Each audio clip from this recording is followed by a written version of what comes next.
Channel get well education. Hope you good and healthy. दोस्तों, आज हम लेसन प्लान नंबर 3 देखेंगे, जिसका प्रकरण है पदार्थ की संरचना एवं प्रकृति। इससे पहले मैंने साइंस और मैथ के 10 माइक्रो लेसन प्लान डिस्कस किया है और साथ में 2019 का फर्स्ट पेपर और 2020 के सारे क्वेश्चन पेपर डिस्कस किए, जिन्हें आप मेरी प्लेलिस्ट में जाकर देख सकते हैं। तो चलिए दोस्तों, आज का वीडियो स्टार्ट करते हैं। सबसे पहले हम डालेंगे पाठ योजना नंबर 3, जिसमें डेट, क्लास 7, प्रशिक्षण विद्यालय का नाम, जिसमें आप जिस कॉलेज या स्कूल में आप प्रशिक्षण करेंगे उसका नाम, और विषय विज्ञान, उप विषय भौतिक विज्ञान, प्रकरण पदार्थ की संरचना एवं प्रकृति। कालांश होगा फर्स्ट, अवधि होगी 35 मिनट और सामान्य उपदेश में 4 उद्देश्य होंगे, जिसमें पहला होगा विद्यार्थियों में वैज्ञानिक दृष्टिकोण का विकास करना, दूसरा विद्यार्थियों की तर्क शक्ति और विचार शक्ति तथा मानसिक शक्ति का विकास करना, तीसरा विद्यार्थियों में विज्ञान के प्रति रुचि उत्पन्न करना, चौथा विद्यार्थियों में दैनिक जीवन में विज्ञान की उपयोगिता का ज्ञान कराना। और उसके आगे होगा विशिष्ट उपदेश, जिसमें पहला होगा ज्ञान। ज्ञान के अंदर होगा अपेक्षित व्यवहार कर परिवर्तन के अंतर्गत सब में 2 पॉइंट होंगे, जिसमें पहला है विद्यार्थी पदार्थ की संरचना एवं प्रकृति प्रकरण का प्रत्यय स्मरण कर सकेंगे, दूसरा विद्यार्थी पदार्थ की संरचना एवं प्रकृति विषय का प्रत्याभिज्ञान कर सकेंगे, दूसरा अवबोध, जिसमें पहला पॉइंट है विद्यार्थी पदार्थ की संरचना एवं प्रकृति प्रकरण की व्याख्या कर सकेंगे, दूसरा विद्यार्थी पदार्थ की संरचना एवं प्रकृति विषय संबंधी उदाहरण दे सकेंगे, तीसरा अनुप्रयोग, जिसमें पहला पॉइंट है विद्यार्थी पदार्थ की संरचना एवं प्रकृति विषय की परिकल्पना का निर्माण कर सकता है, दूसरा पॉइंट विद्यार्थी पदार्थ की संरचना एवं प्रकृति प्रदर्शन कर विभिन्न समस्याओं का समाधान कर सकेंगे, चौथा कौशल है विद्यार्थी पदार्थ की संरचना एवं प्रकृति का आरेखन कर सकेंगे, जिसमें दूसरा पॉइंट है विद्यार्थी पदार्थ की संरचना एवं प्रकृति के चार्ट का चित्रांकन कर सकेंगे, पांचवा अभिरुचि, जिसमें पहला पॉइंट है विद्यार्थी पदार्थ की संरचना एवं प्रकृति में रुचि ला सकेंगे, दूसरा विद्यार्थी पदार्थ की संरचना एवं प्रकृति विषय का अतिरिक्त अध्ययन कर सकेंगे, छठा अभिवृत्ति, जिसमें पहला पॉइंट है विद्यार्थी पदार्थ की संरचना एवं प्रकृति के अध्ययन में वैज्ञानिक दृष्टिकोण ला सकेंगे, दूसरा पॉइंट है विद्यार्थी पदार्थ की संरचना एवं प्रकृति प्रकरण का एकाग्रता से अध्ययन कर सकेंगे। और इसके आगे हेडिंग आती है सहायक शिक्षण सामग्री, जिसमें पहला है चार्ट, दूसरा लपेट श्यामपट्ट व संकेतक, तीसरा अन्य कक्षा उपयोगी सामग्री। फिर इसके आगे हेडिंग आती है पूर्व ज्ञान, जिसमें विद्यार्थी पदार्थ की संरचना एवं प्रकृति से संबंधित सामान्य जानकारी रखते हैं। आता है प्रस्तावना। प्रस्तावना के अंतर्गत आपको 4 हेडिंग मिलती हैं, जिसमें से शिक्षण अधिगम संबंधी प्रक्रिया के अंतर्गत आपको छात्र अध्यापक क्रियाएं और विद्यार्थी क्रियाएं आती हैं, और तीसरी हेडिंग होती है विधि प्रविधि व सहायक सामग्री, और चौथी हेडिंग रहती है श्यामपट्ट कार्य, जिसमें पहला छात्र अध्यापक क्रियाएं में पहला क्वेश्चन रहता है इमारत या घर की रचनात्मक इकाई क्या है, जिसमें आंसर देंगे बच्चे ईंट। फिर विद्यार्थी उसके बाद में विधि प्रश्नोत्तर विधि में होगा और श्यामपट्ट होगा ईंट, और दूसरा क्वेश्चन होगा ईंट किससे मिलकर बना होता है, जिसमें विद्यार्थी आंसर देंगे मिट्टी से, और विधि प्रविधि होगा प्रश्नोत्तर प्रविधि, और श्यामपट्ट कार्य होगा मिट्टी। तीसरा क्वेश्चन होगा मिट्टी या पदार्थ की रचनात्मक इकाई क्या है, जिसमें बच्चे आंसर नहीं दे पाएंगे, तो यहाँ पे अस्पष्ट उत्तर होगा, और इसमें विधि होगा प्रश्नोत्तर प्रविधि। इसके आगे आएगा उपदेश कथन, जिसमें हम लिखेंगे कि आज हम कक्षा में पदार्थ की संरचना एवं प्रकृति का अध्ययन करेंगे। इसके आगे आता है प्रस्तुतिकरण।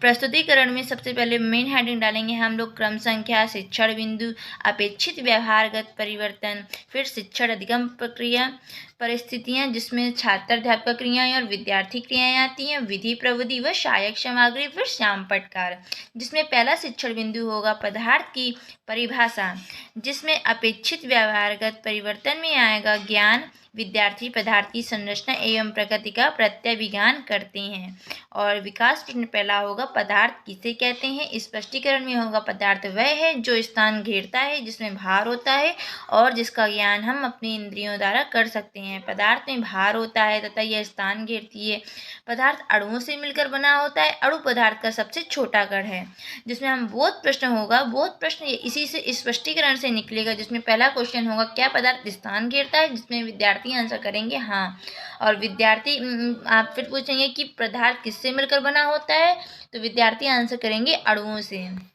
और विधि होगा प्रश्नोत्तर प्रविधि। और श्यामपटकार में आपने जो भी स्पष्ट किया है कि जो पदार्थ होता है वह स्थान घेरता है, उसमें भार होता है, अणु से मिलकर बना होता है और अणु सबसे छोटा कण होता है, यही आप लिख देंगे। और स्पष्टीकरण में विद्यार्थी ध्यानपूर्वक सुनते एवं समझते हैं और स्पष्टीकरण प्रविधि होगा। फिर दूसरा पॉइंट आएगा पदार्थ की संरचना के भाग, जिसमें अनुप्रयोग में होगा विद्यार्थी पदार्थ की संरचना एवं प्रकृति की परिकल्पना का निर्माण करते हैं, जिसमें विकास प्रश्न में पहला विकास प्रश्न होगा पदार्थ की कितनी अवस्थाएं हैं, जिसमें 3 अवस्थाएं, और विधि है प्रश्नोत्तर प्रविधि। और तीनों अवस्थाओं के बारे में बताइए, जिसमें स्पष्ट उत्तर देंगे बच्चे तो प्रश्नोत्तर प्रविधि होगा वो। और स्पष्टीकरण आप उसको फिर स्पष्ट करेंगे कि पदार्थ की 3 अवस्थाएं होती हैं, ठोस द्रव गैस, जिसमें ठोस वे पदार्थ होते हैं जिनकी आकृति व आयतन दोनों निश्चित होते हैं, जैसे लकड़ी और लोहा। और विद्यार्थी ध्यानपूर्वक आपकी बात सुनेंगे और समझेंगे, और ये स्पष्टीकरण प्रविधि होगी और उदाहरण प्रविधि होगी। और श्यामपटकार में आप तीनों अवस्थाएं ठोस द्रव गैस तीनों को आप बना के फिर इसके आगे आता है द्रव। द्रव वे पदार्थ होते हैं जिनका आयतन निश्चित होता है परंतु आकृति नहीं निश्चित होती है, जैसे कि जल दूध। गैस वे पदार्थ जिनकी आयतन व आकृति दोनों अनिश्चित होते हैं, जैसे कि ऑक्सीजन नाइट्रोजन। और इनमें बोध प्रश्न होगा पदार्थ की ठोस आकृति व आयतन कैसा होता है, तो इसमें विद्यार्थी आंसर करेंगे निश्चित होता है। जिसमें पहला दूसरा क्वेश्चन करेंगे आपकी गैस पदार्थ के उदाहरण दो, तो ऑक्सीजन और नाइट्रोजन विद्यार्थी आसानी से आंसर दे देंगे। विधि प्रविधि में होगा प्रश्नोत्तर प्रविधि, और दूसरा होगा ऑक्सीजन नाइट्रोजन में भी प्रश्नोत्तर प्रविधि हो जाएगा। फिर तीसरा पॉइंट आएगा शिक्षण बिंदु का पदार्थ के कणों की गतिशीलता, जिसमें अपेक्षित व्यवहारगत परिवर्तन में आएगा पॉइंट अभिरुचि। अभिरुचि के अंतर्गत लिखेंगे कि विद्यार्थी पदार्थ की संरचना व प्रकृति के प्रति रुचि लाते हैं, जिसमें आप विकास प्रश्न होगा पहला कि किसका आयतन निश्चित नहीं होता है, तो बच्चे आंसर करेंगे गैस का। फिर दूसरा पदार्थ के कण की गतिशीलता से आप क्या समझते हैं, तो इसमें बच्चे आंसर नहीं दे पाएंगे, तो यहाँ पे भी प्रश्नोत्तर प्रविधि होगा। फिर स्पष्टीकरण में आप करेंगे स्पष्ट की पदार्थ के कणों में गतिज ऊर्जा होती है जो तापमान बढ़ने पर बढ़ती है। कणों के मध्य लगने वाला बल आकर्षक बल कहलाता है। ये तत्व पदार्थ की सामर्थ्य के आधार पर अलग अलग होते हैं, और इसमें आप विद्यार्थी ध्यानपूर्वक सुनते व समझते हैं, और ये स्पष्टीकरण प्रविधि होगी। और श्यामपटकार में आप यही लिख देंगे कि पदार्थ के कणों में गतिज ऊर्जा जो तापमान बढ़ाती है, लगाने पर लगा आकर्षक बल कहलाता है। और इसके आगे बोध प्रश्न आप करेंगे, जिसमें पहला बोध प्रश्न है पदार्थ के कणों में उपस्थित ऊर्जा को क्या कहते हैं, तो उसे गतिज ऊर्जा कहते हैं।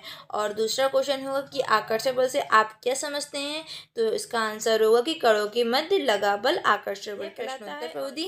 अब इसके आगे आता है श्यामपट सारांश। श्यामपट सारांश में आपने अभी जो डेट क्लास विषय प्रकरण कालांश अवधि जो भी है आप उसे फिल कर देंगे इतनी हेडिंग डाल के। फिर आपने पदार्थ की डिफिनीशन और इसकी जो 3 अवस्थाएं उन्हें आप लिख देंगे।